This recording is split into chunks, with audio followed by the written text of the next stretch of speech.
যখন জিন্দাবাদ বলে চিৎকার করি, আমার নেতা জিন্দাবাদ, আমার দাদা জিন্দাবাদ, আমার এমএলএ জিন্দাবাদ, আমার এমপি জিন্দাবাদ, এত জোরে জোরে আওয়াজ করি আমাদের গলা শিরা পর্যন্ত দেখা যায়।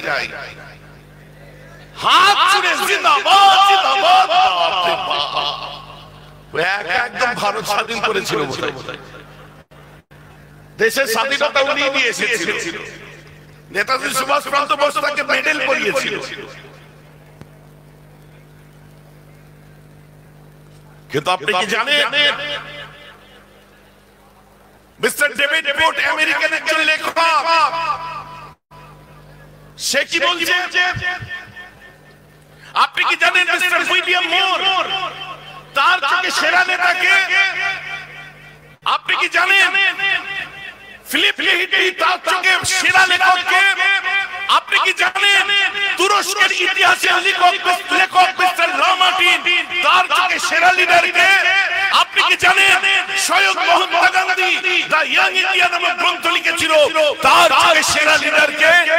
ওটা অন্য কেউ নয়, মুসলমান লীগের চোখের পাপড়ি যেমন নিজের সামনে থেকে দেখতে পাও না, তেমন তোমরা সেরকম ভুলে গেছো সামনে আছে দেখতে পাচ্ছ না, তিনি অন্য কেউ নয়, তিনি একদমই আমাদের ভারতের কোন লিডারের মতো লিডার নয়, মোগল সাম্রাজ্যের কোন শাহজাহান বাদশার মতো নয়, ইংল্যান্ডের টনি ব্লেয়ারের মতো নয়, তিনি বারাক ওবামার মতো নয়, ডোনাল্ড ট্রাম্পের মতো নয়, তিনি ছিলেন নেতাদের নেতা, শাহজাহানের শাহজাহ, বাদশাদের বাদশাহ, নবী কুলের শিরোমণি, রাসূলদের সরদার, আমার নেতা তোমার নেতা, তিনি হলেন বিশ্বনবী মুস্তাফা।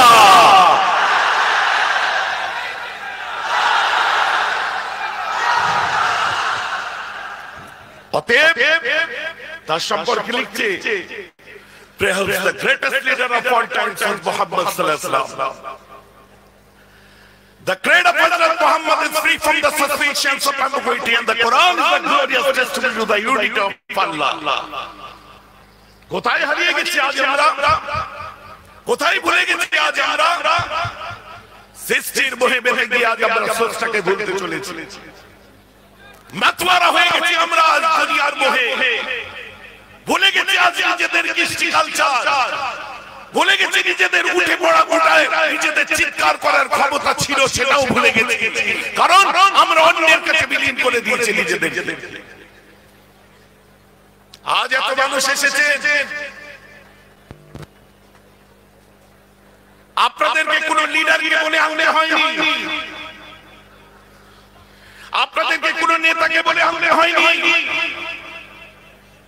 30 বছরের জলসা এটা, আপনাদের কোন এমএলএ কে বলতে হয়নি, এমপি কে বলতে হয়নি, আপনি লোক পাঠান। ও দুঃসময় আমাদের আসেনি, কারণ আমরা জানি আপনারা অনেকে সিপিএম করতে পারে,